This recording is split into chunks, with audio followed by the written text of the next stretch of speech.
नमस्कार दोस्तों, मैं विकास शाक्या एक बार फिर से आपका स्वागत करता हूं अपने चैनल पे। और आज हम डिस्कस करने जा रहे हैं चैप्टर नंबर 13 भागवत गीता के श्लोक नंबर 26 को। 26वां श्लोक हम डिस्कस करने जा रहे हैं। छोटा सा श्लोक है, समझाने लायक इसमें ज़्यादा कुछ नहीं है। आइए देख लेते हैं क्या कहता है ये श्लोक कहता है, अन्ये त्वेव मजानन्तः श्रुत्वा नेभ्य उपासते ते अपि चाति तरन्येव मृत्युम श्रुत्य परायणः।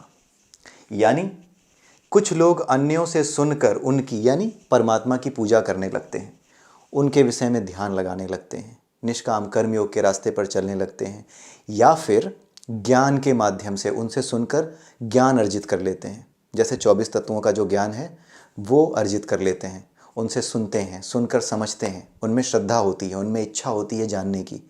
बिना इच्छा के, बिना श्रद्धा के ईश्वर को जानने की जो श्रद्धा है वो हुए बिना, वो इच्छा हुए बिना कोई व्यक्ति ये चीज़ें चाहे कितना भी आप किसी को सुना लीजिए, कितना भी आप बता लीजिए, मैं आपको बता रहा हूँ, आपको अगर आपको श्रद्धा है तो आपको भले ही मेरी डिस्क्रिप्शन अच्छी लग रही हो, लेकिन जिसे श्रद्धा नहीं है उसे आप या मैं कितना भी ये बताएं कि देखो ऐसे समझाया गया है, चीज़ों को इस तरीके से समझने की बात की गई है, और वाकई में अगर आप ध्यान से समझें तो ये हमारे फ़ायदे की ही बात है। अल्टीमेटली ये हमें समाज से जुड़ने का ही तो संदेश दे रहे हैं सारे श्लोक, कि सभी के अंदर एक ही चीज़ को देखो, मैं ही सभी के भीतर हूँ, इसलिए सबसे घृणा करने की, द्वेष करने की बात क्या है। तो इससे अच्छा संदेश और कहाँ हो सकता है जो इस चैप्टर में अभी तक हमने देखा है। लेकिन फिर भी जिन्हें श्रद्धा नहीं है वो नहीं समझ पाते। तो यहाँ पर इस श्लोक में जिन लोगों की बात की गई है, कुछ लोग जिनके अंदर श्रद्धा होती है, वो लोग नहीं जिन्हें आप सुनाएंगे और अगले दिन जब उनको लगेगा कि यार मेरे मन में जो या मेरे पास जो ज्ञान था जिससे मैं लोगों को बताता था, उनके मनो मस्तिष्क पे अपने तर्कों द्वारा प्रभाव डालता था, ये तर्क जो यहाँ दिए जा रहे हैं गीता में, ये तो मेरे तर्कों को काट रहे हैं।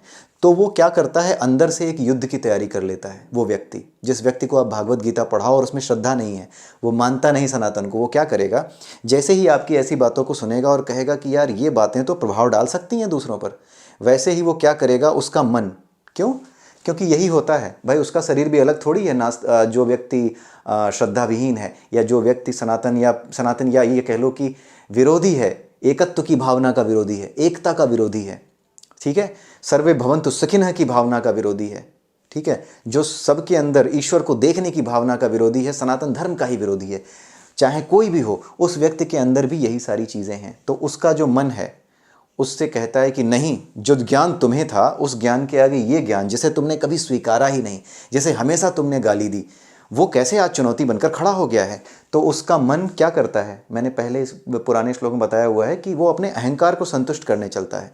तो अहंकार को जब वो संतुष्ट करने चलता है तो क्या करेगा, वही चीज़ें, किसी के मुंह पे तेजाब फेंक दिया, किसी को मारने की तैयारी, किसी पर वार करने की तैयारी।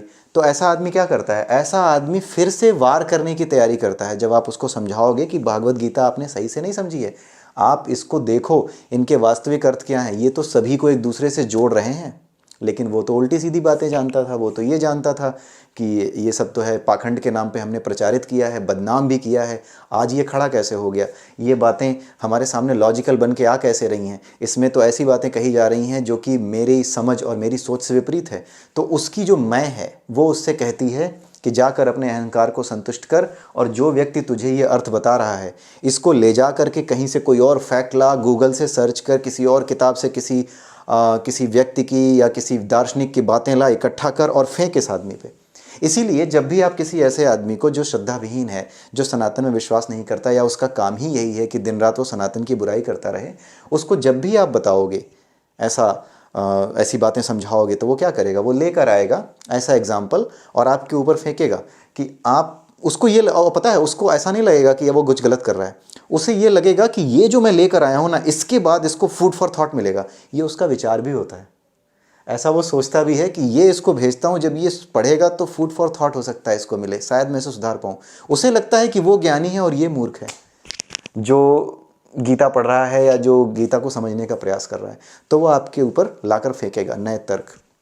ऐसा होता है, ये अनुभव कर सकते हैं आप। ये कोई ऐसी चीज़ नहीं है जो कि मैं अलग से बता रहा हूँ, कोई पंडितवाद ब्राह्मणवाद नहीं है, ये सीधी सी चीज़ है, आप अपने अनुभव में ला सकते हो, आप ये अनुभव कर सकते हो। ज्ञान वही है जो या तो अनुभवों में उतर जाए या फिर आप अपनी इन इंद्रियों के माध्यम से जिसे महसूस कर सको। इसके अतिरिक्त और भी कोई भी चीज़ ऐसी नहीं है जिसे ज्ञान कह सकते हैं। ठीक है, तो इस वहाँ पे ऐसे ही लोगों की बात की जा रही है। कुछ लोग अन्यों से सुनकर, यानी जिनमें श्रद्धा है, वो दूसरों से सुन लेते हैं कि ध्यान क्या होता है, कर्म क्या होता है, 24 तत्व क्या हैं, किससे ये शरीर बना है, कैसे ये शरीर काम करता है। वो लोग भी, उनके बारे में भगवान श्री कृष्ण कर रहे हैं, जिनके अंदर श्रद्धा है वो दूसरों से सुनकर उनकी पूजा करने लगते हैं, यानी परमात्मा को खोजने का प्रयास करने लगते हैं सुनकर, कि हाँ, सुनने के बाद मुझे महसूस हो रहा है कि हाँ ऐसा होता है।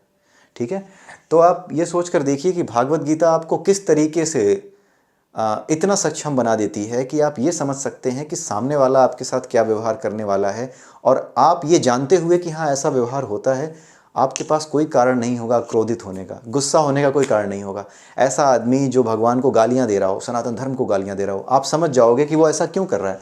वो ऐसा सिर्फ और सिर्फ इस वजह से कर रहा है।